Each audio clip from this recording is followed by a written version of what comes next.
வேண்டும்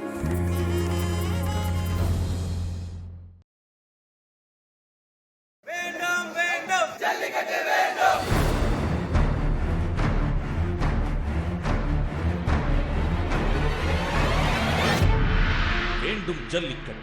நம் விவசாயத்திற்காக, நம் கலாச்சார பண்பாட்டிற்காக, நம் வருங்கால தலைமுறைக்காக. இனியாவது மாறுவோம், நம் விதியை மாற்றுவோம். பெருமை கொண்ட எம் தமிழினத்தின் வேர்களை வெட்டி வீழ்த்திட துடிக்கிறது ஆரிய கூட்டம். எங்கள் வேங்கைகளை களமாட விடாமல் வேட்டையாடுகிறது வியாபார கூட்டம். தமிழினத்தின் அடையாளத்தோடு நம்மை வீழ்த்த நம்முடனேயே உறவாடுகிறது ரோகிகள் கூட்டம். ஒட்டுமொத்த இந்திய அரசே நமக்கு எதிராக நிற்கும் சூழலில் தமிழன் யார் என்று மீண்டும் உலகிற்கு காட்ட வேண்டிய நேரம். மக்களுக்காக மட்டுமல்ல, எம் இன காளைகளுக்காகவும் களமிறங்குவான் தமிழன் என்று காட்டவும் தான். ஒன்றுபடு தமிழா, உயிர் உள்ளவரை போராடு. புறப்படு தமிழா, புறப்படு. தடைகளை உடைத்து வா, வாடிவாசல் தாண்டி வா. சீண்டியது காளைகளை மட்டுமல்ல, தமிழனின் வீரத்தையும் என்று காட்டிட களமாடவா. ஏறு தழுவும்.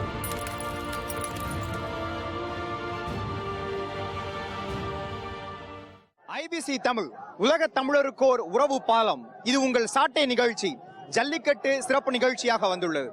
ஜல்லிக்கட்டு தமிழர்களுடைய பாரம்பரியமான விளையாட்டு. ஏறு தழுவுதல் அப்படின்னு வரலாற்று ரீதியாகவே தொடர்ச்சியாகவே தமிழர்களுடைய பாரம்பரியத்தோடு ஒன்றுபட்டு வந்திருக்கக்கூடிய ஒரு விளையாட்டு தான் இந்த ஜல்லிக்கட்டுங்கிறது. இந்த ஏறு தழுவுதல் என்பது எப்படி ஜல்லிக்கட்டு அப்படின்னு மாறினதுன்னா, அந்த காலகட்டத்தில எல்லாம் சல்லிக்காசுகள் அப்படின்னு சொல்லுவாங்க. அதாவது காலனா அரையனான்னு சொல்லுவாங்க இல்லையா, அதை விட மிகவும் கம்மியான மதிப்புல இருக்கக்கூடிய காசு. அந்த காசுக்கு நடுவில் துளை இருக்கும், அது வந்து சல்லிக்காசுன்னு சொல்லுவாங்க. இந்த சல்லிக்காசுகளை ஒரு பண முடிப்பாக மூட்டையாக கட்டி மாட்டுடைய கழுத்தில் கட்டி இருப்பாங்க. அந்த மாட்டை அடக்கக்கூடிய வீரர்களுக்கு அந்த சல்லிக்காசு கிடைக்கும். இதுதான் சல்லிக்கட்டு அப்படின்ற பெயர் காரணத்திற்கான ஒரு கதைன்னு சொல்லலாம். இது நாயக்கர் காலத்தில் இருந்துதான் ஜல்லிக்கட்டு அப்படின்ற ஒரு பெயர் மாற்றம் பெற்றது அப்படின்னு சொல்றாங்க. அதுக்கு முன்னாடி இருந்த ஏறு தழுவுதல் அப்படிங்கிறது இப்ப நடக்கக்கூடிய முறையை விடவும் மாறுபட்டு நடந்தது அப்படின்னு சொல்லலாம். இப்படி காலம் காலமாக பின்பற்றி வரக்கூடிய தமிழர்களுடைய பாரம்பரியம், கலாச்சாரம், இது எல்லாத்தையும் தடை விதிக்கும் நோக்கில இன்றைய இந்திய அரசு ஒரு தீர்ப்பை 3 ஆண்டுகளுக்கு முன்னாடி கொடுத்தது. 2014ஆம் ஆண்டு உச்ச நீதிமன்றத்தில் இருந்து ஜல்லிக்கட்டுக்கு நிரந்தரமான ஒரு தடை விதிக்கப்படுகிறது அப்படின்ற ஒரு வந்துச்சு. இதை தொடர்ந்து இளைஞர்கள் மிகவும் எழுச்சிகரமாக தொடர்ச்சியாக இந்த போராட்டம் நடைபெற்று வந்துகிட்டே இருக்குது. இப்ப நீங்க பார்க்கலாம், மெரினா கடற்கரையில் துவங்கிய இந்த போராட்டம்ங்கிறதுக்கு மிக முக்கியமான மூலதனம்ங்கிறது அலங்காநல்லூர்ல போடப்பட்டது. மாணவர்கள், இளைஞர்கள் எல்லோரும் ஒன்றாக கூடி இங்கே ஒரு மிகப்பெரிய மாணவர் எழுச்சி என்பது தொடர்ச்சியாக நடந்து கொண்டு இருக்கிறது. இளைஞர்கள் முன்னெடுத்திருக்கக்கூடிய இந்த போராட்டம் என்பது நமக்கு புதிதாக இருக்கலாம், ஆனா தமிழ் சமூகத்தில் இந்த மாதிரியான பல போராட்டங்கள் மாணவர்களால் முன்னெடுக்கப்பட்டிருக்குது. 1965 துவங்கிய இந்திய எதிர்ப்பு போராட்டம், இந்தியா என்ற ஒரு கூட்டமைப்பு நாட்டிலே தில்லியை தலைநகரமாக கொண்டிருக்கக்கூடிய ஒரு நாடு அது. இந்த நாட்டில் அத்துணை குடிமக்களுக்கும் அத்துணை மொழி பேசியவர்களுக்கும் ஒரு சுதந்திரம் இருக்கு. அதை பறிக்கக்கூடிய வகையில வந்த ஒரு சட்டத்தை எதிர்த்த போராட்டம் தான் அது. மாணவர் எழுச்சியாக வந்த அந்த போராட்டத்தில் மாணவர்கள் முன்னின்ற அந்த போராட்டத்தை நடத்தி மிகப்பெரிய வெற்றியை கண்டார்கள். அவர்கள் அன்று தந்த உயிர் தியாகங்கள் தான் இன்றும் தமிழை வாழ வைத்துக் கொண்டிருக்கிறது. இந்த போராட்டம் என்பது 1930 பிற்பகுதியில் இருந்து ஆரம்பித்தது. இன்று தொட்டு அது தொடர்ச்சியாக நடந்து கொண்டிருக்கிறது. இந்த ஆண்டு வழக்கத்திற்கு மாறாக தமிழினம் மிகவும் வீறு கொண்டு எழுச்சி கொண்டு இருக்கிறது. 2009க்கு பிறகான அரசியல் படித்தவர்கள் நாங்கள் 1965 மொழி போராட்டத்தை வெறும் மொழி போராட்டமாக, இந்திய எதிர்ப்பு போராட்டத்தை வெறும் ஹிந்தி எதிர்ப்பு போராட்டமாக மாற்றிய இந்தியத்தின் நிலையை இந்த ஆண்டு எழுந்த மாணவர் போராட்டம் மாற்றும். நிச்சயம் இப்போராட்டம் வெறும் ஜல்லிக்கட்டுக்கானதாக மட்டுமல்லாமல் இதனுடைய உட்கூறான தமிழ் தேச விடுதலைக்கான போராட்டமாக மாற்றுவோம். தமிழ்நாட்டு விடுதலையே தமிழர்களின் அனைவருக்குமான விடுதலை, உலக தமிழர் அனைவருக்குமான விடுதலை. தமிழ்நாட்டு விடுதலையின் ஊடாக மட்டுமே நமது பண்பாட்டு உரிமைகளை பாதுகாக்க முடியும். அல்லது இந்தியம் எல்லாத்தையும் மழுங்கடித்து விடும். மீண்டும் ஒரு முறை இந்த தமிழர் இளைஞர்கள் 65 மொழி போராட்டம் போன்ற கதையாக ஆகிவிடாமல் இந்த இன போராட்டத்தை தமிழ் தேச விடுதலைக்காக களமாக மாற்றி அமைக்க வேண்டும். இந்த போராட்டத்தை நம்ம கண்டிப்பா சொல்லியே ஆகணும். அதே போலவே 1981 ஜல்லிக்கட்டு அப்படிங்கறத மையப்படுத்தி நடந்த ஒரு மிகப்பெரிய கலவரம், மதுரை அவனியாபுரத்தில் நடந்த கலவரம். இந்த கலவரத்துல மிகப்பெரிய சமூக பிரச்சனை, அதாவது உயர் சாதியை சார்ந்தவர்கள் தான் இதை நடத்தணும் அப்படின்னு சொல்லி மிகப்பெரிய கலவரம்லாம் நடந்து அதற்கு பிற்பாடுதான் இந்த மாதிரி முக்குளத்தோரை சார்ந்தவர்கள் தான் இதை நடத்தணும் அப்படின்ற மாதிரியான மிகப்பெரிய பிரச்சனைங்கிறது நடந்துகிட்டு இருந்துச்சு மதுரை அவனியாபுரத்தில். இதை நம்ம சொல்லியே ஆகணும். அதே போலவே 2011ஆம் ஆண்டு பாலகுமார் அவர்களுடைய மரணத்திற்கு பிற்பாடு நடந்த மாணவர் எழுச்சி, இந்த எழுச்சி என்பது ஈழத்தமிழர்களுக்கு ஆதரவாக மாணவர்களை ஒன்று சேர்த்து மிகப்பெரிய போராட்டத்தை தமிழகம் முழுவதும் நடத்தியது. இதுதான் மாணவர்கள் அப்படிங்கிற ஒரு சக்தி எப்படிப்பட்ட சக்திங்கிறத இன்றைய சமூகம் பார்த்திருந்தது. அதற்கு பிற்பாடு இன்று அது மீண்டும் நடந்திருக்கிறது. ஜல்லிக்கட்டு அப்படிங்கிற ஒரு விஷயத்திற்கான தடை, தமிழர்களுடைய வீர விளையாட்டிற்கான தடையை எதிர்த்து மாணவர்கள் ஒன்று சேர்ந்து குரல் கொடுத்து இருக்கிறார்கள். இந்த மாணவர்களுடைய இளைஞர்களுடைய எழுச்சி அப்படிங்கிறது தமிழக வரலாற்றில் முதல் முறைன்னு சொல்லலாம். இதற்கு முன்பு வந்து பார்த்தீங்கன்னாக்க இந்திய எதிர்ப்பு போராட்டத்தை வந்து இந்த அளவுக்கு உயர்வாக சொல்லுவாங்க. மேபி நாங்களாம் ஒரு சின்ன பிள்ளையா இருந்ததால் எனக்கு அதை பார்க்க வாய்ப்பு கிடைக்கல. ஆனால் அதற்கு பிறகு ஒரு மிகப்பெரிய எழுச்சி, ஒரு நல்ல விஷயத்துக்காக ஒரு தமிழனுடைய அடையாளம் கை வைக்கப்படும் போது, ஏன்னா வழக்கமாக நம்ம மாணவர்களை என்ன சொல்லுவாங்கனாக்க இவர்கள்லாம் பொழுதுபோக்கு சார்ந்தவர்கள், சினிமா பற்றி விமர்சனம் பண்ணுவாங்க, சினிமா பார்ப்பாங்க, சோஷியல் மீடியாவை நல்ல விஷயத்துக்கு பயன்படுத்த மாட்டாங்க. அந்த மாதிரி ஒரு பொதுப்படையான விமர்சனங்கள் தான் சொல்லப்படுறது உண்டு. அதை உடைச்செறிஞ்சு முதல் முறையாக என்னுடைய அடையாளத்தை கை வைக்கும் போது நான் சும்மா இருக்க மாட்டேன் என்கிற ஒரு எழுச்சியை தமிழகம் எங்கும் 32 மாவட்டங்களிலும், இது ஜல்லிக்கட்டு என்பது ஒரு அடையாளமாக எடுத்துக்கொள்ளப்பட்டால் கூட என்னுடைய அடையாளத்தின் மீது கை வைக்க நான் விடமாட்டேன் என்கிற ஒரு எழுச்சியை 32 மாவட்டங்களிலும் இன்று கையில் எடுக்கும் போது இயல்பாக இது மாணவர்கள் சார்ந்த போராட்டமாக இல்லாமல் ஒரு குடும்பம் சார்ந்த ஒரு போராட்டமாக மாறி இருக்கிறது. உண்மையில் இந்த போராட்டம் என்று சொல்வதை விட ஒரு இந்த கடற்கரையிலே ஒரு திருவிழா, அதாவது மகிழ்வோடு நாங்கள் இணைந்து எங்கள் உணர்வோடு பங்கேற்கிற ஒரு விஷயமாக நடந்து கொண்டிருக்கிறது என்பது உண்மையிலேயே தமிழக வரலாற்றில் இது முதல் முறை என்று சொல்லலாம். இது ஒரு நல்ல தொடக்கம், நல்ல அறிகுறி, தொடரட்டும். தமிழகம் இதுவரை கண்டிராத பல காட்சிகளை இந்த ஒரு 2-3 வாரங்களில் பார்த்துக்கிட்டு இருக்கு அப்படின்றதான் உண்மையும் கூட. ஏற்கனவே மெரினால ஜல்லிக்கட்டை வலியுறுத்தி ஒரு மிகப்பெரிய பேரணி அப்படின்னு சொல்லும்போது ஒரு 1000 பேரில் பிளான் பண்ணி அது ஒரு 10,000 15,000 வரலையும் தொட்டு அத்தனை பேரும் இங்கே பேரணி போனதை நம்ம பார்த்தோம். அதுக்கப்புறம் நடந்தேறிய காட்சிகள் எல்லாமே உங்களுக்கு தெரியும். எப்படியாவது இந்த முறை ஜல்லிக்கட்டு தடை நீக்கப்படும் அப்படின்னு எல்லாரும் எதிர்பார்த்துட்டு இருந்த வேலையில் அதுவும் நடக்கல. ஸோ அதைத் தொடர்ந்து பல ஊர்கள்லையும் தடையை மீறி ஜல்லிக்கட்டு நடத்தப்பட்டாலும் நம்மளுடைய பாரம்பரியத்தை பறைசாற்றக்கூடிய 3 ஊர்கள், அலங்காநல்லூர், பாலமேடு, அவனியாபுரம், இந்த 3 இடங்கள்லையுமே நடக்க விடாமல் செஞ்சுட்டாங்க.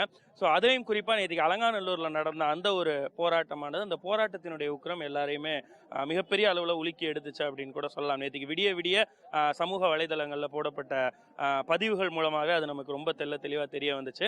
ஸோ ரொம்ப சில மீடியாக்கள் தான் இதை கவர் பண்ணுறாங்க அப்படின்றதுமே கூட ஒரு மிகப்பெரிய ஆதங்கமாக இளைஞர்கள் மத்தியில் வெளிப்பட்டுச்சு அப்படின்றதான் உண்மை. இந்த ஆதங்கத்தை கொட்டி தீர்க்கிறதுக்கு தமிழகத்தினுடைய தலைநகர் சென்னையில் மெரினாவுக்குள்ள இந்த மாதிரியான ஒரு போராட்டம் நடத்தலாம் வாங்கன்னு சொல்லி எனக்கு தெரிஞ்சவர்களையும் வேற எங்கேயுமே விளம்பரப்படுத்தப்படல. அதிகபட்சமாக அந்த வாட்ஸ்அப் மெசேஜா இது எல்லா குரூப்புகள்லையும் வந்துச்சுன்னு நினைக்கிறேன்.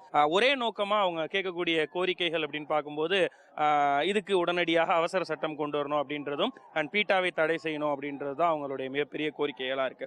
இதுக்கு இன்னும் பெரிய அளவில் யாரும் செவி கொடுக்காட்டியும் கூட மீடியாக்களினுடைய வெளிச்சம் இந்த பக்கம் விழ ஆரம்பிச்சிருக்குன்னு நினைக்கிறேன். பீட்டா சத்தியமா சொல்லுங்க, உங்க அப்பாவுக்கு தெரியுமா இல்ல எங்க அப்பாவுக்கு தெரியுமா பீட்டான்னா என்ன?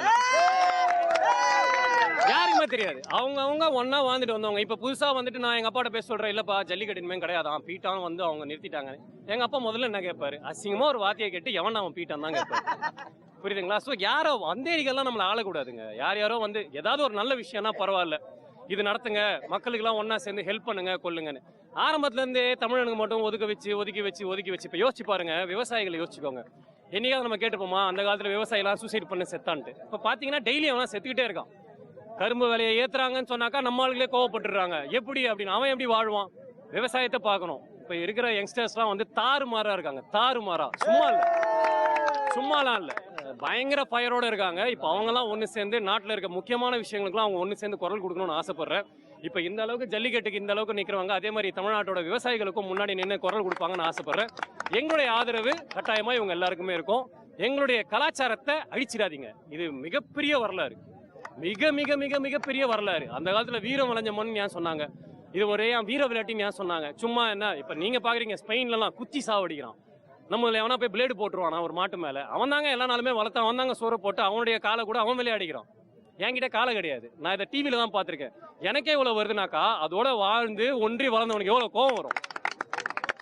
ஸோ தமிழர்கள் காப்பாற்றப்படணும். இப்ப நடக்கிற நிறைய விஷயங்களை பார்த்தாக்கா இன்னும் கொஞ்ச நாள் ஹிந்தி பேசணும் ஆக்கிடுவாங்க.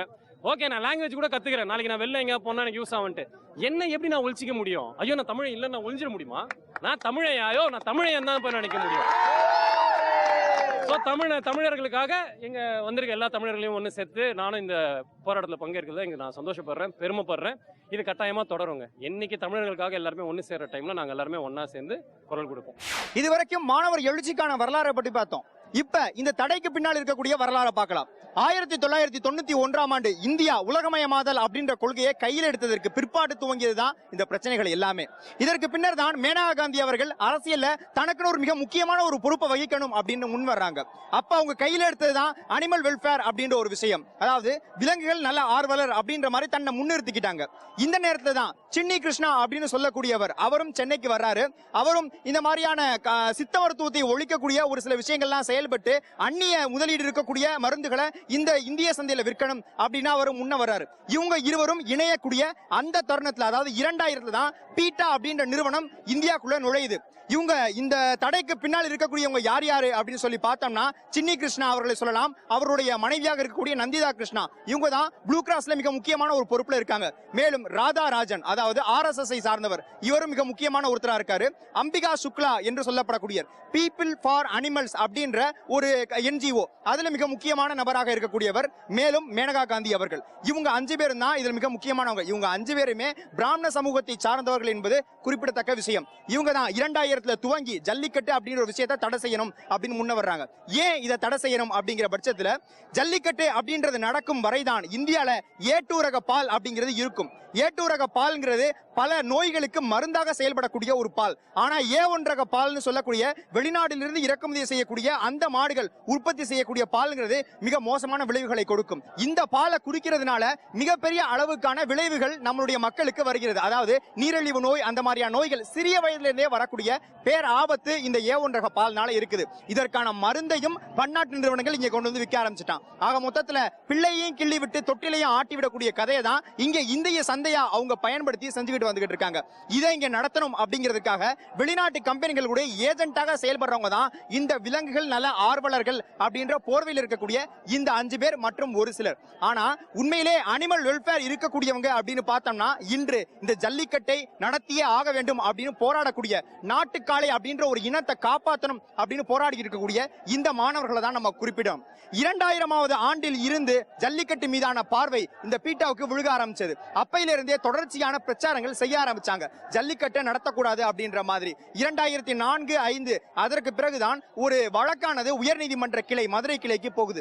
இந்த கிளையில போனதுக்கு பிறகுதான் ஜல்லிக்கட்டுக்கு தடை விதிக்கணும் அப்படின்ற கோஷம் எழும்ப ஆரம்பிக்கிறது. 2008 வரையிலும் தொடர்ச்சியாக நம்ம உயர்நீதிமன்றத்துக்கு போய் உச்ச நீதிமன்றத்துக்கு போய் இந்த மாதிரி வழக்குகளை எல்லாம் சந்திச்சுதான் இந்த ஜல்லிக்கட்டுங்கிறத நடத்தி வந்துகிட்டு இருந்தோம். அதற்கு ஒரு தீர்வு கொண்டு வரணும் அப்படிங்கிறதுக்காக 2009ஆம் ஆண்டு ஜல்லிக்கட்டு சட்டம் ஒன்று ஒழுங்குமுறை சட்டமானது தமிழக அரசினால பிறப்பிக்கப்பட்டது. அந்த சட்டத்தில் என்ன சொல்லப்பட்டதுன்னா, மாடுகளை பிடிக்கும் பொழுது அவங்களுக்கு மருத்துவ ஆய்வுகள் செஞ்சிருக்கணும், மாடுகளுக்கு மருத்துவ ஆய்வுகள் செஞ்சிருக்கணும். இந்த மாதிரி பல கட்டுப்பாடுகள் விதிக்கப்பட்டது. இந்த பல கட்டுப்பாடுகளை தொடர்ந்து 2 ஆண்டுகள் இந்த ஜல்லிக்கட்டானது எந்த ஒரு பிரச்சனையும் இல்லாம நடந்துகிட்டு தான் வந்துட்டு இருந்துச்சு.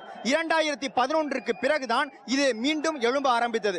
இதற்கு பிறகுதான் சட்டமானது இயற்றப்பட்டு ஜெய்ராம் ரமேஷ் அப்படிங்கிறவர், அதாவது மத்திய அரசில் இருக்கக்கூடிய ஒரு அமைச்சர், இந்த அமைச்சர் என்ன பண்ணாருன்னா காட்சிப்படுத்தக்கூடிய விலங்குகள் பட்டியல்ல இருந்து காளை மாடை நீக்கிட்டாரு. அதனால காளை மாடை வச்சு நடத்தக்கூடிய ஜல்லிக்கட்டு மாதிரியான எந்த ஒரு விளையாட்டிற்கும் அனுமதி இல்ல அப்படின்ற ஒரு சட்டமானது இந்திய அரசால பிறப்பிக்கப்பட்டது. அதற்கு பிறகு மறுபடி நாங்க ஒரு ஒழுங்குமுறை சட்டம் வச்சிருக்கோம், அதை வச்சு இதை நடத்திக்கிறோம் சொல்லி ஒவ்வொரு ஆண்டும் சென்று உச்சநீதிமன்றத்துடைய தீர்ப்பு இறுதி கட்டத்தில் போய் தான் இந்த விளையாட்டுங்கிறது தொடர்ச்சியா நடந்து வந்துட்டு இருந்துச்சு. 2014ஆம் ஆண்டு இந்த ஆண்டு தான் இந்த ஜல்லிக்கட்டுங்கிறது நடத்தவே கூடாது அப்படின்ற மாதிரியான தீர்ப்பு உச்சநீதிமன்றத்தினால வழங்கப்பட்டது. இதற்கு பின்னால் இருந்த செயல்பட்ட NGO அமைப்புகள்ல மிக முக்கியமா சொல்லணும்னா PFA, பீப்பிள் ஃபார் அனிமல்ஸ் மற்றும் people for ethical treatment of animals என்று சொல்லக்கூடிய இந்த பீட்டா அமைப்பை சொல்லலாம், கியூபா அமைப்பை சொல்லலாம், FIPA அமைப்பை சொல்லலாம். இந்த மாதிரி பல அமைப்புகள் ஒன்றாக இணைந்து, அதாவது வெளிநாட்டு நிறுவனத்திடமிருந்து நிதி உதவி பெறக்கூடிய இந்த மாதிரியான அமைப்புகள் எல்லாம் ஒன்றாக இணைந்து போட்ட சதி வலையின் காரணமாகத்தான் இந்த ஜல்லிக்கட்டு என்பது தடை செய்யப்பட்டிருக்கு. இன்னைக்கு தமிழ் மண்ணுல, தமிழர் கடல்ல நெருப்பா பல லட்சக்கணக்கான, சொல்லப்போனா 1 கோடியை தொடுமான்னு தெரியல, அப்படி நினைச்சு பார்க்க முடியாத அந்த கடலை தான் சுனாமி கூட்டமாக இன்னைக்கு ஒரு புலி கூட்டமே இன்னைக்கு எழுந்து நின்று தமிழ் மண்ணுல இந்திய அதிகார வர்க்கத்துக்கு எங்களுக்கு உரிமை கொடுக்கறியா, இல்லாட்டி போனா இந்த தேசத்துல நாங்க இருக்கணுமா வேணாமாங்கிற ஒரு பெரும் எழுச்சி மிக்க ஒரு புரட்சி போராட்டத்துல இன்னைக்கு இங்க நின்றுட்டு இருக்கோம். ஒரே ஒரு விஷயம்தான், இந்த போராட்டத்தினுடைய தொடக்கத்திலேயே என்னுடைய தமிழீழ உறவுகள், புலம்பெயர்ந்த உறவுகள்கிட்ட நான் சொல்லியிருந்தேன், நான் பகிர்ந்திருந்தேன், இந்த போராட்டம் நடக்கும், ஏறுதழுதல் விளையாட்டு நடந்தே தீரும், ராணுவமே வந்தால் நடக்கும், மதுரைக்கு போய் நான் போராட போறேன்னு போராட போறதுக்கு முன்னாடி நான் சொல்லிட்டு தான் போனேன். அங்க போன போது நான் ஒரு விஷயம் முடிவு பண்ணிட்டு தான் போனேன். எங்களுடைய புலி சகோதரர்கள், எங்களுடைய அண்ணன்கள், எங்களுடைய அக்காக்கள் போருக்கு போகும்போது திரும்பி வரமாட்டோம், வெற்றி செய்தி வரும்னு போனது போலதான் நான் போனேன். ஆக நான் அங்க நின்னு போராடும் போது, என்ன காவல்துறை அடிக்க வந்த போது நான் ஓடாம நின்னு என்ன அடிச்ச போது சீர்ன அந்த சீற்றம்ங்கிறது என் தலைவன் கத்து கொடுத்தது. ஆக அந்த விழுந்த அந்த அடி இன்னைக்கு எங்களுடைய உறவுகள், எங்களுடைய தமிழர்கள் கோடிக்கணக்கான புலம்பெயர் தேசத்திலும், எங்களுடைய ஈழ மண்ணிலும், எங்களுடைய தாய் தமிழகத்திலும் இருக்கிற கோடிக்கணக்கான எங்களுடைய உறவுகளுடைய மேல விழுந்த ஆயிரம் அடிகளாக இன்னைக்கு எல்லா நாடுகளிலும் ஒரு தமிழர் போராட்டம் நடக்குதுன்னா இந்த போராட்டம் மட்டும்தான் எங்களுக்கான உரிமை போராட்டம். பீட்டா அமைப்புக்காரங்க வந்துட்டு மிருகங்களை வதைக்கிறாங்க 4 வருஷத்துக்கு முன்னாடியே எங்கள்கிட்ட சொல்லிட்டு இருந்தாங்க. ஆனா 4 வருஷமா நாங்க வந்துட்டு சரி விளையாட்டுத்தனமா தான் சொல்றாங்க சொல்லிட்டு நாங்களே விட்டுட்டோம். ஆனா இந்த தடவை வந்துட்டு அவங்க வந்து பீட்டா அமைப்பு உள்ள கொண்டு வரணும், மிருகவதைன்னு சொல்ல. என்னங்க மிருகவதை? நாங்க என்ன மிருகவதை பண்ணிட்டு இருக்கோம்? மிருகவதை பண்றவங்க தான் மாட்டு பொங்கல் கொண்டாடுறோமா, மாடுகளுக்கும் தனியா ஒரு விழா எடுத்து நடத்துறோமா சொல்லுங்க? நாங்க வந்து மிருகவதை பண்ணல. எங்க குல இளைஞர்கள், எங்கள் தமிழர்கள் வந்து காளையை அடக்குனாதான் வீரன் அவன். அதனால அது கலாச்சார பாரம்பரியமான விளையாட்டு, அதை வந்து தடை செய்யும் சொல்லும் போது நாங்க வந்துட்டு அவங்கள ஊக்குவிக்க தான் செய்யணும். இது வந்து ஒரு தமிழ் இனத்தோட ஒரு அடையாளமா இருந்துட்டு ஜல்லிக்கட்டு. இதை தொடர்ச்சியா தமிழக மத்திய அரசு வந்து தமிழர்களுக்கு உரிமையை மறுத்துட்டு வந்துட்டு இருக்கு, நம்மளோட அடையாளத்தையே மறுத்துட்டு வந்துட்டு இருக்காங்க. ஸோ ஜல்லிக்கட்டுங்கிறது நம்மளோட பாரம்பரியம். Just not a fight for just a sport. இது வந்து ஒரு விளையாட்டு கிடையாது, கல்ச்சுரல் ஐடென்டிட்டியா நாங்கள் பார்க்குறோம். கலாச்சாரத்தோட குறியீடு, எங்களோட தமிழ் இனத்தோட இது ஒரு குறியீடாக தான் நாங்கள் பார்க்குறோம். ஜல்லிக்கட்டுங்கிற பாரம்பரியமே நடந்துருக்கு, 10,000 ஆண்டுக்கு மேலே வரலாறு இருக்கு. இதை வந்து தொழில் வளர்ச்சிக்காகவும் பிசினஸ் மோட்டிவாகவும் கார்பரேட் கைக்கூலியாக தான் மோடி அரசு செயல்பட்டு இருக்கு.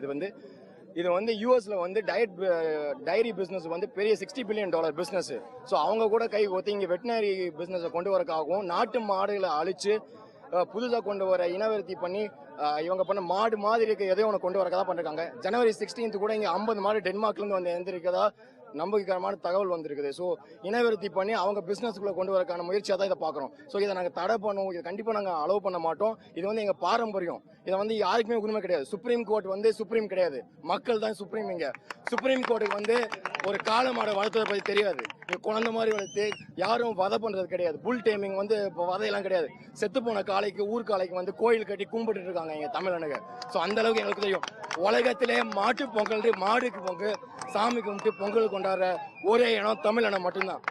ஸோ எங்களுக்கு வந்து சொல்லித்தர வேணாம் எதை எப்படி பார்த்துக்கணும்ட்டு, எங்களுக்கு என்ன பண்ணணும் அப்படின்ட்டு. எங்களோட கலாச்சார குறியீடை வந்து அழிக்கிறதுக்கு யாரையுமே விட மாட்டோம்.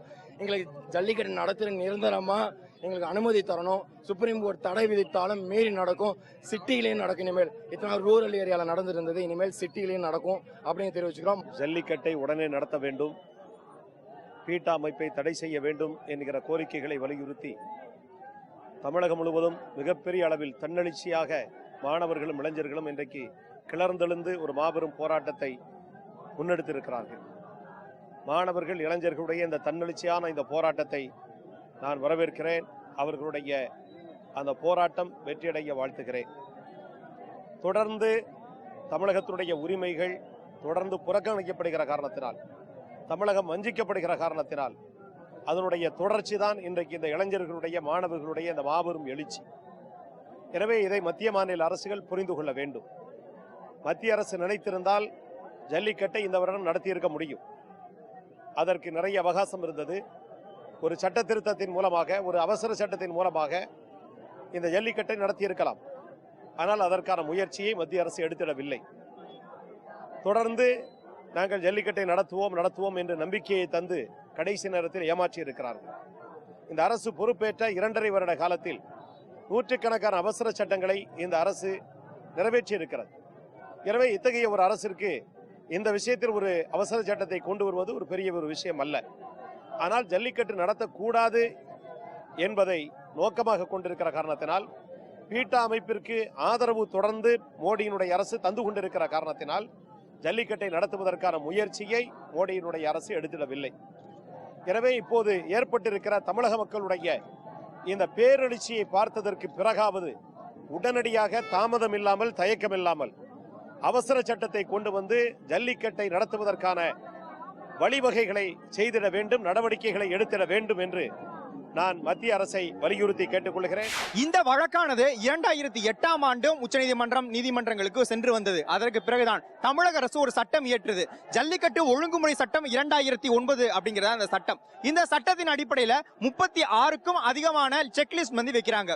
இந்த செக்லிஸ்ட்ல என்னென்னலாம் இருக்குதுன்னா, ஜல்லிக்கட்டு அப்படின்ற ஒரு விளையாட்டு நடைபெறணும்னா அதற்கு முன்னாடி ப்ரீ மேட்ச் செக்அப் மற்றும் அதற்கு பிறகு போஸ்ட் மேட்ச் செக்அப் அப்படிங்கிறது நடத்தியாகணும். இந்த செக்அப் ஆனது 2 பேருக்குமே, அதாவது அந்த போட்டியில பங்கேற்பதற்காக வரக்கூடிய மாடுகள், காளைகள் அதுக்கு நடத்தணும், மாடுபிடி வீரர்கள் 2 பேருக்குமே நடத்தணும். இந்த காளைகளுக்கான செக்அப்ல என்னெல்லாம் எடுக்கப்படுதுன்னா, பல்லு முதல் வால் வரையிலும் அதோடைய பிறப்புறுப்பு மற்றும் எல்லா இடத்தையுமே செக் பண்ணுவாங்க. அதாவது அந்த காளையானது நார்மலான ஒரு மனநிலையில தான் இருக்குதா, இல்ல ஏதாவது போதைப் பொருள் எதுவும் கொடுத்திருக்காங்களா, இல்ல இந்த மிளகா பொடி அந்த மாதிரி இவங்கள குற்றச்சாட்டு வைக்கிறாங்க இல்லையா, இந்த மாதிரி வெறியூட்டும் விதமாக ஏதாவது ஒரு விஷயம் செஞ்சிருக்காங்களா அப்படின்னு இந்த செக்அப் எடுக்கப்படுது. அது அந்த விளையாட்டு முடிந்ததற்கு பிறகும் அந்த மாடு மேல அந்த சேம் செக்அப் எடுக்கப்படுது. எதனாலனா, வாடிவாசலுக்கு போகக்கூடிய அந்த சூழல்ல இந்த மாதிரியான வெறியூட்டும் விதமாக இருக்கக்கூடிய மிளகா பொடியை போறது இந்த மாதிரி எல்லாம் செஞ்சிருக்காங்களா அப்படிங்கறத உத்தரவாதம் கொடுக்கணும் அப்படிங்கிறதுக்காக இந்த 2 செக்கப்பே எடுக்கப்படுது. இந்த 2 செக்கப்பையும் எடுக்கிறது யாருன்னா, அந்த மாவட்டத்துடைய வெட்டனரி டாக்டரா இருக்கவர் தான் எடுக்கிறாரு மற்றும் கலெக்டர் அவருடைய முன்னிலையில தான் இந்த செக்கப் ஆனது எடுக்கப்பட்டுக்கிட்டு இருக்குது. மேலும் இந்த காளை மாடை அடக்கக்கூடிய மாடுபிடி வீரர்கள் அவங்க போதையில் இருக்காங்களா, அவங்களுடைய இரத்த அழுத்தம் எப்படி இருக்குது, இந்த போட்டியில கலந்துக்கிறதுக்கு பிறகு அவங்களுக்கு இதனால எதுவும் பாதிப்பு வருமா, இந்த மாதிரியான முழுமையான செக்கப் எடுக்கப்பட்டு தான் இந்த விளையாட்டுக்குள்ளேயே அனுமதிக்கப்படுறாங்க. காளை மாடுகள் இந்த ப்ரீ மேட்ச் செக்கப் முடித்ததற்கு பிறகு அவங்களுக்கு ஜேகே அப்படின்னு சொல்லி கொம்புல ஒரு எண் தீட்டி ஒரு ரெஜிஸ்ட்ரேஷன் மாதிரி கொடுக்குறாங்க. அந்த ரெஜிஸ்ட்ரேஷனுடைய அடிப்படையில் என்னென்ன வந்துரும்னா, அவங்களுடைய ஓனர் யாரு, அவருக்கு என்ன மாதிரியான அடையாள அட்டையை வச்சிருக்காரு, இந்த மாதிரி முழுமையான விவரம் கிடைச்சிடும். அதே போல இந்த மாடுபிடி வீரர்களுக்கும் ஒவ்வொரு எண்ணானது அவங்களுடைய ஜெர்சியில கொடுத்திருப்பாங்க. இது வச்சு அவங்களுடைய பின்புலம் என்ன, அவங்களுடைய விவரம் என்ன அப்படின்ற எல்லா விஷயமே கொடுத்திருப்பாங்க. இப்படி ஒரு ஒழுங்குமுறை 36 ஒழுங்குமுறைகள் இருக்குது. இது 2009 இருந்து தொடர்ச்சியாக கடைபிடிக்கப்பட்டே வந்துட்டு இருக்கு. ஒவ்வொரு ஆண்டிலும் இந்த ஒழுங்குமுறையானது பல மாற்றங்கள் கொண்டு வரப்பட்டு மிகவும் நாகரிகமாகவும் பாதுகாப்பாகவும் நடத்தக்கூடிய ஒரு விளையாட்டா தான் தொடர்ந்து 3 ஆண்டுகள் நடந்துகிட்டே வந்துட்டு இருந்துச்சு. இவ்வளவு பாதுகாப்பையும் தாண்டி உச்சநீதிமன்றமும் மத்திய அரசும் இதற்கு தடை விதிச்சிருக்காங்கன்னா இதற்கு மிக முக்கியமான காரணம் நான் முன்னாடி சொன்ன இந்த சர்வதேச அமைப்புகள், அதற்கு பின்னாடி இருக்கக்கூடிய வர்த்தக ரீதியான வியாபார அரசியல் தான் காரணம் அப்படிங்கிறதுல எந்த விதமான மாற்று கருத்தும் கிடையாது. நான் பொதுவாக நான் சென்னையில் பிறந்து வளர்ந்த பையன். எனக்கு ஜல்லிக்கட்டோட முக்கியத்துவம் என்னன்னு எனக்கு உண்மையாக எனக்கு தெரியாதுன்னு வச்சுக்கோங்களேன். பட் தமிழர்கள், நான் ஒரு தமிழன், எங்கள் பாட்டன் முப்பாட்டன் எல்லாருமே தமிழ் பேசி தமிழை படித்து தமிழில் வாழ்ந்துட்டு வந்தவங்க. இப்போ ஜல்லிக்கட்டுன்றது தமிழர்களோட ஒரு அங்கம், அது பிளட்டில் இருக்கிற ஒரு விஷயம் அது. ஓகேங்களா? இப்போ புதுசாக ஒருத்தவங்க இல்லை அதெல்லாம் நீங்கள் பேன் பண்ணணும் அப்படின்னு சொல்கிறாங்க. இவங்க பேன் பண்ணணும்னா எவ்வளோ விஷயங்களை பேன் பண்ணணும்னா, இப்போ இங்கே சென்னையிலேயே தமிழ்நாட்டிலே காத்தாடி விடுறதுன்றது பேன் பண்ணிட்டாங்க. ஏன்னா அந்த நூலில் கலக்கிற மாஞ்சா கழுத்து அறுத்துறதுன்னு. குஜராத்தில் கைட் ஃபெஸ்டிவல் நடக்குது. இந்த காத்தாடிக்குன்னு ஒரு ஃபெஸ்டிவல் நடத்துகிறான், அவன் பேன் பண்ணிடுவானா? அதனுடைய கலாச்சாரம்னு வச்சுக்கிறான்ல. இங்கே பார்த்தீங்கன்னா பாக்ஸிங்கில் அச்சு நீங்கள் ஆளை காலி பண்ணலாம், இது பண்ணுவானுங்களா, பேன் பண்ணிடுவாங்களா? ஜல்லிக்கட்டு என்ன பண்ணிச்சு உங்களை? இப்போ இதை பற்றி பேசுறதுக்கு எவ்வளோ பெரியவங்க பேசுகிறாங்கன்னு வச்சுக்கோங்களேன். இது தமிழர்களை ஒடுக்குற மாதிரியே இருக்கு. காவேரி தண்ணி தர மாட்டேன்றானுங்க, தண்ணி தரவே மாட்டேன்றானுங்க. முடியாது, சுப்ரீம் கோர்ட்டு கொடுத்தாங்கன்னு சொன்னதுக்கப்புறம் முடியாதுன்னதுக்கப்புறம் தர முடியாது. ஒரு நாட்டோட உச்சநீதிமன்றத்தோட தீர்ப்பை தூக்கி அடிக்கிறாங்க.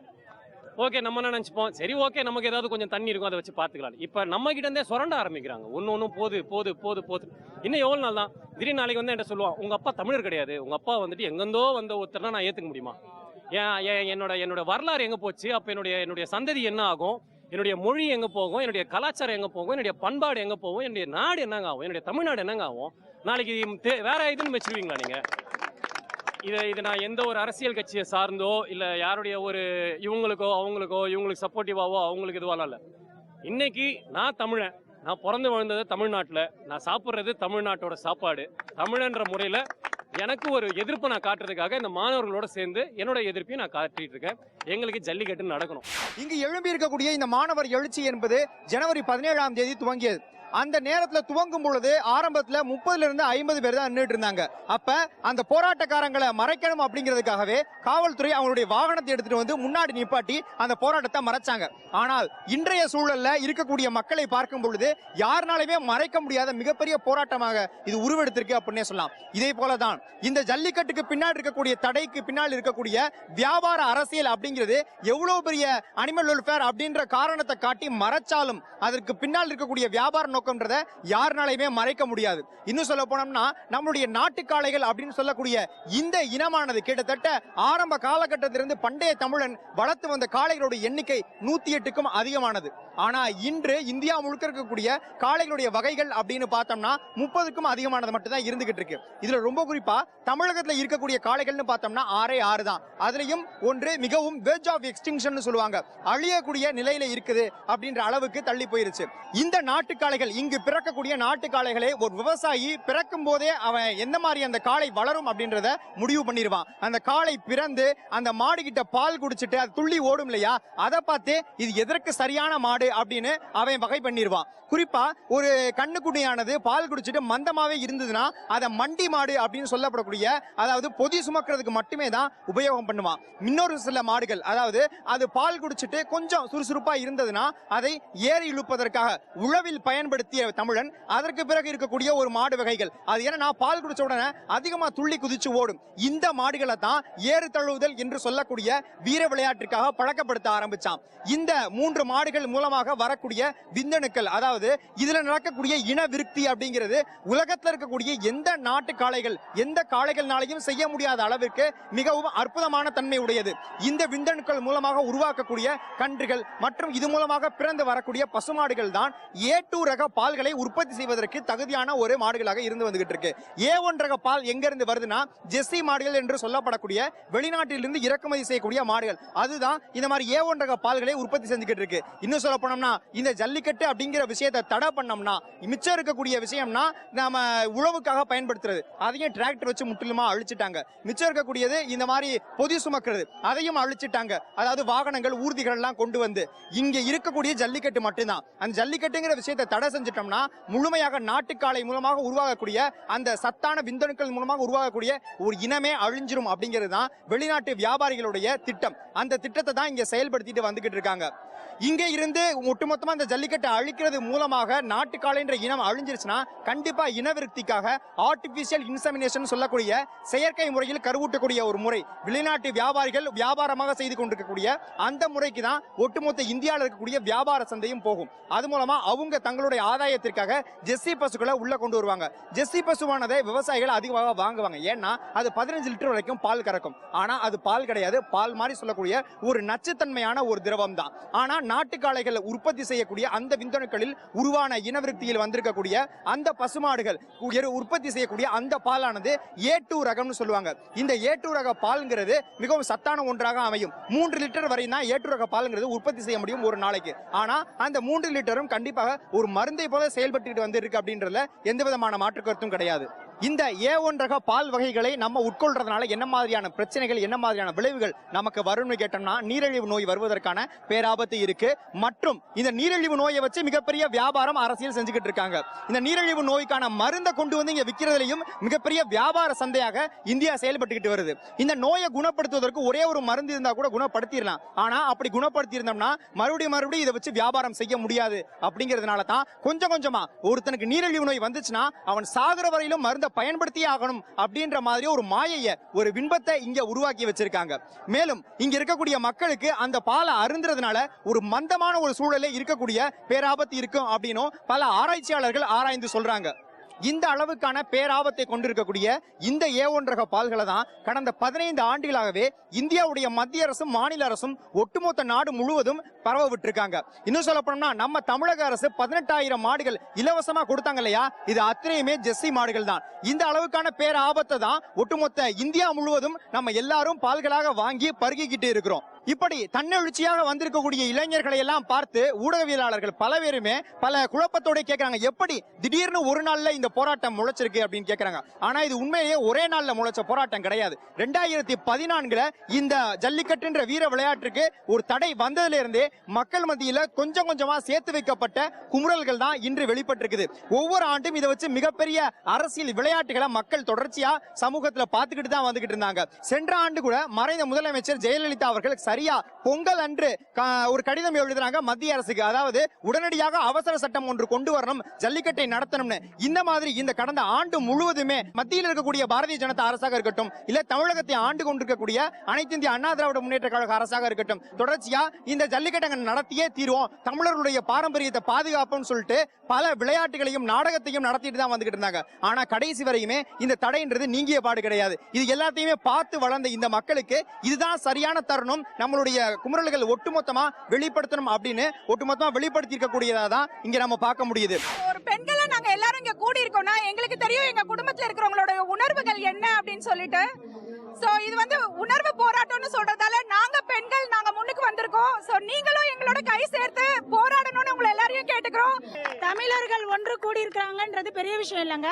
தமிழச்சி நாங்களும் வந்திருக்கோன்றங்க பாருங்க, அதுதான் பெரிய விஷயம். ஆண்கள் வந்துட்டு ஏதோ ஒரு போராட்டம் கலந்துப்பாங்க, வெற்றி அடைகிறாங்களோ தோல்வி அடைகிறாங்களோ எங்களுக்கு தெரியாதுங்க.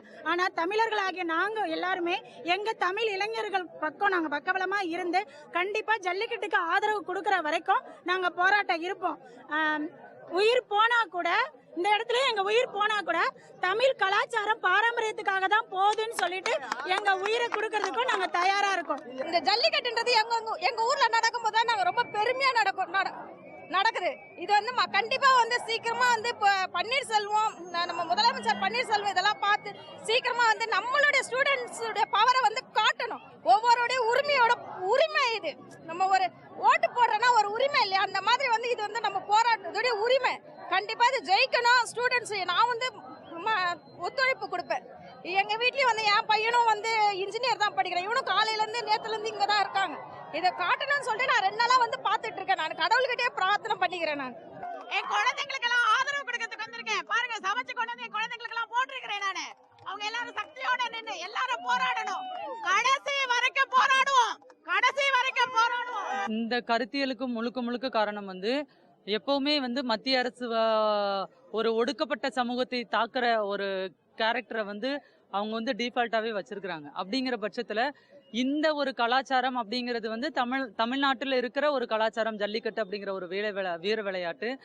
இதை உடைக்கிறதுக்கான வேலையை செஞ்சதுனால அடிமட்டத்தில் இருக்கிற எல்லா பெண்களுக்குமே வந்து அந்த ஆதங்கம், அந்த எழுச்சி அப்படிங்கிறது வந்து வெளியில வர ஆரம்பிச்சிருக்கு. ஸோ இந்த ஜல்லிக்கட்டு அப்படிங்கிறது தமிழகத்தில் இருக்கிற எல்லாருக்குமே, அதாவது என்ன சாமானிய பெண்களுக்கு கூட அந்த அவேர் இருக்குது. ஜல்லிக்கட்டுனா என்ன, இது வந்து நம்ம எத்தனை ஆண்டு காலமா நம்மளுடைய சமுதாயத்துல இந்த கலாச்சாரம், இந்த பாரம்பரியம் பின்பற்றப்பட்டு வருகிறது. இதுல வந்து நம்மளுடைய தெய்வங்களான மாடு, இதுக்கெல்லாம் வந்து எந்த வகையான வழிபாடுகள் நடத்தப்படுறோம், நம்ம அவங்களுக்கு எந்த மாதிரியான நன்றிகள் செலுத்துறோம் அப்படிங்கிறது சாமானிய மக்கள் பின்பற்றக்கூடிய ஒரு வழிமுறைகள். அந்த வழிமுறையை வந்து தடுக்கிறதுனால அவங்க அதுக்கான எழுச்சியை நோக்கி இப்படிதான், இந்த பயணம் தான் நமக்கான எழுச்சிக்கான பயணம்ங்கிறத தேர்ந்தெடுத்திருக்கிறாங்க. உண்மையிலேயே இந்த போராட்டத்துங்கிறத சீர்குலைக்க வேண்டும் என்பதற்காக பல உள்வேலைகள் நேற்று இந்த போராட்டம் துவங்கிய ஜனவரி 17ஆம் தேதியிலிருந்தே நடந்துகிட்டு தான் இருக்கு. ஆனால் அத்தனையும் முறியடிச்சு இளைஞர்கள் ஒரே ஒரு நோக்கத்தோட இங்க சேர்ந்திருக்கக்கூடிய அத்தனை கூட்டத்தை சார்ந்தவர்கள் யாரும் எந்த ஒரு நோக்கமும் இல்லாமல் உணர்ச்சி வயப்பட்டு இங்க வரல. இவங்க முழுமையாக இந்த பீட்டாண்ட நிறுவனத்தை தடை செய்தே ஆகணும், ஜல்லிக்கட்டுன்ற வீர விளையாட்டு தமிழர்களுடைய பாரம்பரிய விளையாட்டை மீட்டு எடுத்தே தீர்வோம் அப்படின்ற அற்புதமான கோரிக்கையோட தான் இங்க கூறி இருக்கிறாங்க. இங்கு வந்திருக்கக்கூடிய இளைஞர்கள் அவருடைய அடையாளம் ஒட்டுமொத்தமும் இந்த போராட்டமானது இளைஞர்களால் முன்னெடுக்கப்பட்ட போராட்டம் அப்படின்றத காட்டணும் அப்படிங்கறத சொல்றாங்க. இங்க இருக்கிற இளைஞர்கள் கலை ரீதியாக வந்திருக்கக்கூடிய நட்சத்திரங்கள், அரசியல் மூலமாக வந்திருக்கக்கூடிய அரசியல்வாதிகள் இவங்க யாரையுமே தங்கள் கூட சேர்த்துக்கவே இல்லை. காரணம், அவர்களுடைய சாயம் நம்ம மேல விழுந்துடக்கூடாது. இது முழுக்க இளைஞர்கள் அவங்களுடைய இன பிரச்சனைக்காக போராடக்கூடிய பிரச்சனை அப்படின்னு அதை முன்னிறுத்தணும் அப்படின்னு நினைக்கிறாங்க. 50 ஆண்டு காலமாக அழிக்கப்பட்டு இருக்கக்கூடிய ஒரு அடையாளம், தமிழன் என்ற அடையாளம் இன்னைக்கு இந்த இடத்துல மீட்டெடுக்கப்பட்டிருக்குன்னே சொல்லலாம். இந்த இடத்துல மெரினா அப்படின்ற 5.6 கிலோமீட்டர் அளவு பரப்பளவுக்குள்ள இருக்கக்கூடிய இந்த இளைஞர்களுடைய இடத்துலயா இருக்கட்டும், இல்ல தமிழகம் முழுவதும் இருக்கக்கூடிய கல்லூரிகள்ல முன்னாடி வந்து போராடக்கூடிய இளைஞர்கள், மாணவர்கள், அவங்க எல்லாருமே இந்த ஜல்லிக்கட்டு நடத்தியே தீரணும், பீட்டாவை தடை செய்தே தீரணும் அப்படிங்கிறத கடந்து தமிழர்களுடைய மற்ற வாழ்வுரிமை பிரச்சனைகளாக இருக்கக்கூடிய காவிரி மேலாண்மை அமைக்க வேண்டும் அப்படின்னு சொல்லியும் இந்த நாள் வரையும் அமைக்காத கர்நாடக அரசை எதிர்த்தும், முல்லை பெரியாறு பிரச்சனையில் கேரள அரசை எதிர்த்தும், ஆந்திராவில் 20 தமிழர்கள் சுட்டுக் கொல்லப்பட்டாங்கல்ல அதை எதிர்த்தும், மீனவர்கள் தாக்கப்பட்டது மற்றும் நம்ம தமிழக எல்லைக்குள்ள நடக்கக்கூடிய பிரச்சனையான கெயில், நியூட்ரினோ, கூடங்குளம் மற்றும் நம்ம தமிழீழ பிரச்சனையாக இருக்கட்டும், இப்படி எல்லா பிரச்சனைகள்லையுமே மாணவர்கள் தங்களுடைய கோரிக்கைகளாகவும் கோஷங்களாகவும் எழுப்பி வந்துட்டு இருக்காங்க. தமிழ் தேசிய இளைஞர்கள் வேலை வாய்ப்புல புறக்கணிக்கப்படுற அந்த பிரச்சனையை பத்தி இன்னைக்கு பேசி வந்துகிட்டு இருக்காங்கன்னா இது முழுமையாகவே தமிழ் இளைஞர்கள் காலங்காலமாக வஞ்சிக்கப்பட்டுக்கிட்டு பாராமுகத்தோடு இந்த மத்திய மாநில அரசினால நடத்தப்பட்டு இருக்காங்க இல்லையா, அதை எதிர்த்த ஒரு கோஷமாக இன்று வெடித்து கிளம்பி இருக்கிறது அப்படின்னே சொல்லலாம். இந்த ஒன்று கூடல் வந்து இந்த போராட்டம் என்பது ஜல்லிக்கட்டு தடையை நீக்க வேண்டும் இந்திய அரசு. அதுக்கப்புறம் இந்த நம்மளுடைய ஃபார்மர்ஸ் சூசைடு வந்து 200க்கும் மேற்பட்டவர் வந்து தன்னைத்தானே தற்கொலை பண்ணியிருக்காங்க. அதுக்கு வந்து நடவடிக்கை எடுக்கணும். இப்படிப்பட்ட கோரிக்கையை நிறைவேற்றி இங்கே ஜல்லிக்கட்டு நடந்தால்தான் இந்த கூட்டம் கலையும்னு சொல்லிட்டு 1.5 லட்சம் மக்கள் கிட்டத்தட்ட இங்கே வந்து மாணவர்களும் இளைஞர்களும் பல்வேறு தரப்புலேருந்து வந்து இங்கே வந்து இந்த போராட்டத்தில் கலந்துருக்கோம். இந்த தமிழக உரிமை போராட்டத்தில் தலைவர் படத்தை வந்து நாங்கள் வச்சிருக்கிறது வந்து இவர் தான் ஒரு உண்மையான போராட்டத்துக்கு, உன்னதமான போராட்டத்துக்கு சிறந்த அடையாளமாக திகழ்கிறாரு. அதனால தமிழர்கள் வந்து இந்த தலைவரோட படத்தை வந்து தாங்கி ஏந்தி நிக்கிறோம். தமிழன் அப்படிங்கும் போது வந்து நம்மளுடைய பண்பாடு, நம்மளுடைய கலாச்சாரம் வேற. இதை வந்து நார்த் இந்தியன்ஸ்களுக்கு யாருக்குமே தெரியல. இதை புரிய வைக்கிறதுக்காக நம்ம எல்லாரும் இங்க நம்ம ஒன்னா கூடியிருக்கோம். இதே வந்து மீனவர் பிரச்சனை அப்படின்னும் போது நம்ம மீனவர் மட்டும் தமிழர் மீனவரா மாறுறாங்க. அதே நார்த் இந்தியன் போகும்போது அவங்க எல்லாருமே வந்து இந்திய மீனவர்களா மாறி போறாங்க. தமிழனுக்கு ஒரு சட்டம், மற்றவங்களாம் ஒரு சட்டங்கிற மாதிரி இந்த நேரத்தில் இந்த இந்தியா நாடு போயிட்டு இருக்கு. அவங்களுக்கு நம்மளுடைய பண்பாடையும் நம்மளுடைய ஒற்றுமையும் நம்ம விளக்குறோம் அப்படிங்கிற அந்த நிலைமையில இங்க வந்து நம்ம நின்று இருக்கோம். இந்த இளைஞர்கள் கூட்டம் எழுப்பி இருக்கிற அந்த பிரச்சனை, காவேரி பிரச்சனையில இருந்து, விவசாய பிரச்சனையில இருந்து, மீனவர்கள் பிரச்சனையில இருந்து, அதாவது ஆந்திராவில், கேரளால, கர்நாடகால, சவுத்ல இருந்தே நம்மளுக்கு எந்த ஒரு நல்லதுமே நடக்கல. இது எல்லாத்துக்காகவும் இங்க ஒண்ணு கூடி நம்ம எல்லா தமிழர்களும் குழந்தையில இருந்து வயதானவர்கள் வரைக்கும் ஒரு மனதோடு தமிழன் அப்படிங்கிற ஒரு உணர்வோடு இங்க சேர்ந்து இருக்கிறோம். நிச்சயமா இந்த கூட்டம் வந்து வெற்றி பெறும். இந்த கூட்டம் ஜெயிக்கலன்னா வேற எந்த கூட்டமே ஜெயிக்காது. எங்களுடைய வீர விளையாட்டான ஜல்லிக்கட்டை அதை தடை நிறுத்த செய்து, விவசாயத்தை தடை செய்து, காவிரி நதிநீர் தடை செய்து, இந்த மாதிரி பல்வேறு கோரிக்கைகள். அதாவது தமிழ்நாக்க ஏதாவது ஒன்று ஒரு நாள், அரை நாள், இல்லை 1 மணி நேரம் போராடி விட்டுடுவான். அதுக்கு தகுந்த மாதிரி அரசியல் கட்சிக்காரங்க இருக்காங்க. அவங்கள கூப்பிட்டு ஏதாவது பேசி அவங்கள்ட்ட ஏதாவது பணத்தை கொடுத்து ஏமாற்றி அந்த தமிழர்களை ஏமாத்திடலாம் அப்படின்னு நினச்சிக்கிட்டு இருந்த இது வரைக்கும் இன்னைக்கு இந்த 10 நாளாக இந்த போராட்டம் நடக்கும்போது என்னடா தமிழர்களை ஏமாற்ற முடியலையே, எல்லாரும் முழிச்சுக்கிட்டாங்களே, அதாவது இனிமே வந்து ஏமாற்ற முடியாது போல இருக்கு அப்படிங்கிறத வந்து உணர்த்திக்கிட்டு இருக்கிறோம். அதை வந்து பிரதமரும் தெரிஞ்சுக்கிட்டு இருக்காரு, தமிழக அரசும் தெரிஞ்சுக்கிட்டு இருக்குது. உச்ச நீதிமன்றத்தில் வந்து நிலுவையில் இருக்குன்னு இன்னைக்கு சொல்லியிருக்கிறாரு. ஆனால் அதெல்லாம் எதுவுமே கிடையாது. இது எல்லாத்துக்குமே ஒரு முற்றுப்புள்ளி இருக்கு, வெற்றி இருக்குது. அதுதான் இளைஞர் கையில் இருக்குது. அந்த இளைஞர்களும் இன்னைக்கு குழந்தைகள்ல இருந்து வந்துட்டாங்க போராடுறதுக்கு வீதியில, தாய்மார்கள் வந்துட்டாங்க, கர்ப்பிணி பெண்கள் வந்துட்டாங்க. இன்னைக்கு மதியானம் கல்யாணம் பண்ண பெண்களே ஒரு காளையை பிடிச்சிதான் கல்யாணம் பண்ணி அந்த காளையோட தான் திருமண மண்டபத்திலேருந்து வந்திருக்கிறாங்க. இப்படி எல்லாம் பல்வேறு அவங்களுடைய தரப்புல வந்து போராட்டத்தை வலுத்து அறவழியில போராடி இந்த வெற்றியை வந்து, அதாவது எங்களுடைய வீர விளையாட்டு அதாவது எதுக்கு ஜல்லிக்கட்டு வச்சாங்கிறதே எங்களுக்கு தான் தெரியும். நாங்கள் சொன்னா உங்களுக்கு தெரியுமே என்னன்னு தெரியும். உனக்கு அடிப்பட்ட அந்த தமிழர் தான் முன்னாடி வருவான் ஒழிஞ்சு உனக்கு வேற யாரும் வரமாட்டான். அதனால எங்களுக்கு முதல்ல பாதுகாப்பு கொடு, முக்கியத்துவம் கொடு, எங்களுடைய வெற்றி வாக்கை கொடு. 1930 அதாவது இந்திய சுதந்திரத்திற்கு முன்னாடி இருந்தே திராவிட இயக்க தோழர்கள், தமிழ் தேசிய தோழர்கள் இவங்க எல்லாருமே கேட்டு வந்த ஒரு விஷயம் தான், எங்களுக்கு இந்தியான்ற ஒரு கூட்டு நாட்டின் மீது நம்பிக்கை கிடையாது, எங்களுக்கு ஒரு தனி நாடா கொடுத்துருங்க அப்படின்னு கேட்டு வந்த விஷயம் தான். இந்த கோரிக்கையானது காலப்போக்கில் மழுங்கடிக்கப்பட்டிருக்குது. இந்த கோரிக்கைக்கான காரணங்கள் இன்றளவும் உயிர்ப்போட தான் இருந்துகிட்டு இருக்கு. எங்களை மாதிரியான இளைஞர்கள் மத்தியில, இந்த தமிழகத்தில் வாழக்கூடிய தமிழ் தேசிய இளைஞர்கள் மத்தியில காலங்காலமா ஒரு பொய்யான ஒரு மாயை உருவாக்கப்பட்டுச்சு. சின்ன வயசுல இருந்தே நாங்கள்லாம் இந்தியர்கள், இந்தியன் என்று சொல்வதில் நாங்கள் பெருமிதம் கொள்ள வேண்டும் அப்படின்ற மாதிரியான உறுதிமொழிகள் எல்லாம் பள்ளிக்கூடங்கள்ல இருந்து எங்களுக்கு கற்பிக்கப்பட்டு வந்துகிட்டு இருந்துச்சு. இப்படி இருக்கக்கூடிய இளைஞர்கள் இன்னைக்கு சேர்ந்து எந்த ஒரு இயக்கம் சாராமல், எந்த ஒரு அமைப்பு சாராமல் இளைஞர்களையே தன்னிச்சையாக எழுந்து வந்து நாங்கள் இந்தியர் என்ற அடையாளத்தை துறக்கவும் தயாராக இருக்கிறோம் அப்படின்னு பேச துவங்கியிருக்காங்க. இப்படி பேச வச்சது இந்தியா தான். இது அந்த பதாதைகள் மூலமாக நம்மளால பார்க்க முடியுது. நான் கவர்மெண்ட்டை பார்த்து ஒரே ஒரு கேள்வி கேட்கிறேன். அவங்க சொல்றாங்கல்ல, மாடு ஒரு உயிரினம், அது நம்ம கொடுமைப்படுத்த கூடாது, இந்த வேலை பண்ணக்கூடாதுன்னு அவங்க சொல்றாங்க. நான் ஒத்துக்கிறேங்க, அது ஒரு உயிரினம் தான், அது எதுவும் பண்ணக்கூடாது. அப்போ அவங்கள கோழி சாப்பிட வேணாம்னு சொல்லுங்க, மீன் சாப்பிட வேணாம்னு சொல்லுங்க, கறி சாப்பிட வேணாம்னு சொல்லுங்க. இதுல மாடையே வச்சு பீஃப் சாப்பிடுறாங்க, அதையும் சாப்பிட வேணாம்னு சொல்லுங்க. அப்ப நாங்க இதை பத்தி யோசிக்கலாம்னு நாங்க அப்ப சொல்றோம். ஆனா நான் எல்லாரும் கேக்குறேன், நீங்க வெளிநாட்டுல வந்து அந்த குதிரை பந்தயம் நடத்துறீங்க, அது எதுக்கு நடத்துறீங்க? அப்ப அது மட்டும் அவங்க தப்பா தெரியலையா? அப்புறம் இங்க யாரோ ஒருத்தவங்க சொன்னாங்க, மாட்டுக்கு வந்து ஏதோ கொடுத்து அடிச்சு நாங்க இதுக்கு அனுப்புறோம். அதெல்லாம் ஒண்ணும் கிடையாது. நீங்க போய் பாத்தீங்களா கிராமத்துல என்ன நடக்குதுன்னு? இல்ல அவங்க வீட்டுக்கு போய் பாத்தீங்களா மாடு எப்படி வளர்க்குறாங்கன்னு? ஒரு நாள் அந்த மாட்டுக்கு தீனி போட்டு வளர்க்க சொல்லுங்களேன் பாப்போம். பெருசா ஏதோ பேச மாட்டாங்க. நீங்க சொல்றீங்க இதெல்லாம் பண்ணக்கூடாது அப்படின்ட்டு. எக்ஸஸ் நாங்க இவ்வளவு பண்றோம், ஒரு பெர்மிஷன் அவங்களால வாங்க கொடுக்க முடியல. எதுக்கு கவர்மெண்ட் நடத்துறாங்க இவங்களா? நான் தெரியாம கேக்குறேன். இவங்க சொல்றாங்க இதெல்லாம் ஒரு உயிரினம், எதுக்கு ஹார்ம் பண்ணக்கூடாதுன்னு. சரிங்க, நாங்க பண்ண மாட்டோங்க. அப்ப நீங்க KFC பேன் பண்ணுங்க, மிரிண்டா குடிக்காதீங்க, பெப்சி குடிக்காதீங்க, இதெல்லாம் எதுவுமே குடிக்காதீங்க. அப்புறமா நாங்க புரோட்டஸ்ட் நிறுத்தலாமா வேணாமா நாங்க யோசிக்கிறோம். மத்திய அரசு ஜல்லிக்கட்டின் மீது விதிக்கப்பட்டிருக்கக்கூடிய இந்த தடையை வெறும் ஜல்லிக்கட்டு என்கின்ற ஒரு விளையாட்டாகவும், இது ஒரு காட்டுமிராண்டித்தனமான ஒரு விளையாட்டு என்று உச்சநீதிமன்றம் சொல்லியிருப்பது என்பது முற்றிலும் ஒரு அறிவிற் சிறந்த அறிவாயுதத்தினுடைய துணை கொண்டு நீதியரசர்கள் பேசியதாக தெரியவில்லை. இதற்கு பின்னாடி இருக்கக்கூடிய நுண்ணிய அரசியலை பார்க்க வேண்டும். இப்ப முற்றிலும் தடை விதிக்கப்பட்டு 2 ஆண்டுகள் ஆகிறது. அதற்கு முன்னாடி சில பல கட்டுப்பாடுகளை விதித்து ஜல்லிக்கட்டை நடத்துங்கள் என்று சொன்னும் பொழுது உச்சநீதிமன்றத்துக்கு தெரியவில்லையா கட்டுப்பாடுடன் காட்டுமிராண்டித்தனத்தை அனுமதிக்கிறோம் என்று? இந்த மாதிரியாக அறிவாயுதத்தை கொண்டு, பகுத்தறிவை கொண்டு பார்க்கின்ற பொழுது தமிழகத்தினுடைய விவசாயிகள் இந்த ஜல்லிக்கட்டினுடைய தடையினால் எத்தனை தூரம் பாதிக்கப்படுகிறார்கள் என்பதை நாம் நுண்ணிய அரசியலாக பார்க்க வேண்டும். 14,000 இடங்களிலே ஏறுதழுவுதல் நடந்து கொண்டிருந்தது தமிழ்நாட்டிலே. 14,000 இடங்களை தாண்டி வெறும் 24 இடங்களிலே மாத்திரம் ஜல்லிக்கட்டு நடத்த வேண்டிய ஒரு சூழ்நிலை, துர்பாக்கியமான ஒரு சூழ்நிலைக்கு தமிழர்கள் தள்ளப்பட்டார்கள். 5 லட்சம் ரூபாய் முன்பணம் கட்டினால்தான் ஏறுதழுவுதல் நடத்துவதற்கான, ஜல்லிக்கட்டை நடத்துவதற்கான அந்த பர்மிஷனே தர முடியும் என்பதை இந்த மத்திய அரசு உச்சநீதிமன்றம் கொண்டு வந்திருந்தது. இதனால எந்த அளவில் விவசாயம் பாதிக்கப்படுகிறது? உணவு சுழற்சி மாதிரி இந்த பயோடைவர்சிட்டி என்பது ரொம்ப முக்கியமான விஷயம். மாடு இல்லைன்னா, அதோட சாணம் இல்லைன்னா, அந்த சாணத்திற்கு அந்த பயிருக்கும் அந்த இதுக்கும் உரம் இல்லைன்னா பயிர்கள் காஞ்சு போயிடும். ஒரு பக்கம் தண்ணி தர மாட்டீங்க, ஒரு பக்கம் எங்களோட ஏறுதழுவுதலை தடுக்கிறீங்க. இது ஒட்டுமொத்தமாக தமிழர் அடையாளத்தை முற்றிலும் கேள்விக்குறியாக்கக்கூடிய ஒரு முக்கியமான ஒரு விஷயத்துல தான் இந்த நீதிமன்றமும் கொண்டு வந்து சேர்த்திருக்கிறாங்க. ஒரு விஷயத்தை நான் தெளிவாக கேட்க விரும்புகிறேன். நீதிமன்றம் சொல்வதெல்லாம் நீதியாகி விடாது.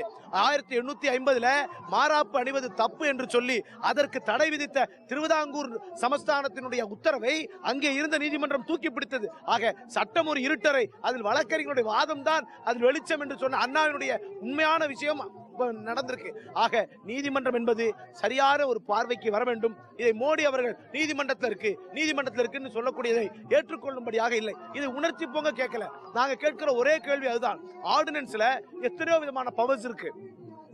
ஜுடிஷியரி மாத்திரம் தான் இந்த நாட்டை ரன் பண்ணணும்னா எதற்கு தேர்தல், எதற்கு பாராளுமன்ற உறுப்பினர்கள், எதற்கு?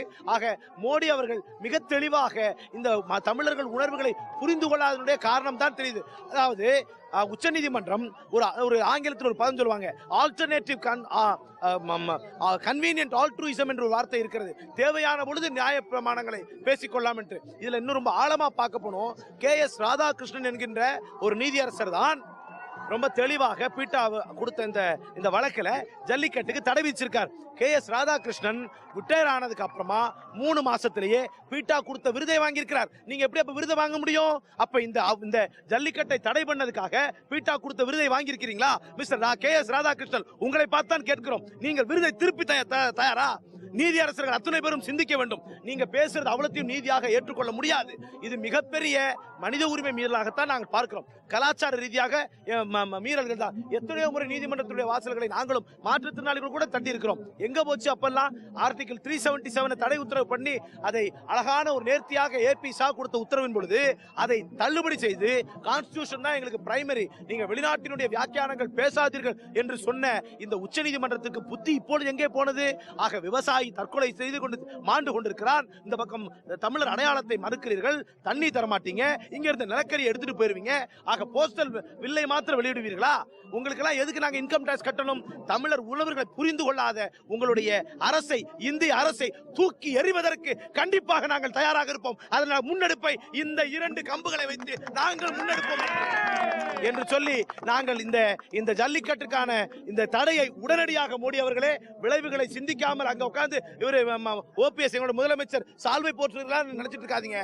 கொதித்து போயிருக்கிறார்கள் தமிழர்கள், பொங்கி எழுவார்கள். இந்த பிரச்சனை இதோடு முடியாது. காவேரியிலிருந்து தண்ணி கிடைக்காத வரைக்கும் இந்த பிரச்சனையை நாங்க ஜல்லிக்கட்டுக்கு தாண்டி எடுத்துட்டு போவோம் என்பதை தெளிவாக மத்திய அரசாங்கத்துடைய அரசியலுக்கு, இந்த RSS அரசியலுக்கு, இந்த பிஜேபியுடைய அரசியலுக்கு வேட்டு வைத்து தெரிவித்துக் கொள்கிறோம்.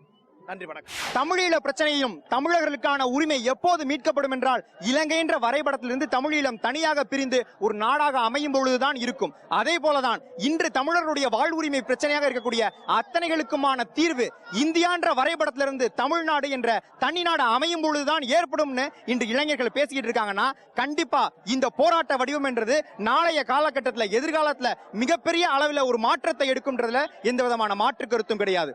அச்சமில்லை அச்சமில்லை அச்சம் என்பதில்லையே, இச்சகத்தில் உள்ளோரெல்லாம் எதிர்த்து நின்ற போதிலும் அச்சமில்லை அச்சமில்லை அச்சம் என்பதில்லையே. நன்றி. வேண்டும் வேண்டும் ஜல்லிக்கட்டு வேண்டும்.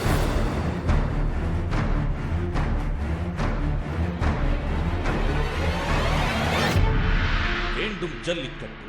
நம் விவசாயத்திற்காக, நம் கலாச்சார பண்பாட்டிற்காக, நம் வருங்கால தலைமுறைக்காக. இனியாவது மாறுவோம், நம் விதியை மாற்றுவோம். பெருமை கொண்ட எம் தமிழினத்தின் வேர்களை வெட்டி வீழ்த்திட துடிக்கிறது ஆரிய கூட்டம். எங்கள் வேங்கைகளை களமாட விடாமல் வேட்டையாடுகிறது வியாபார கூட்டம். தமிழினத்தின் அடையாளத்தோடு நம்மை வீழ்த்த நம்முடனேயே உறவாடுகிறது துரோகிகள் கூட்டம்.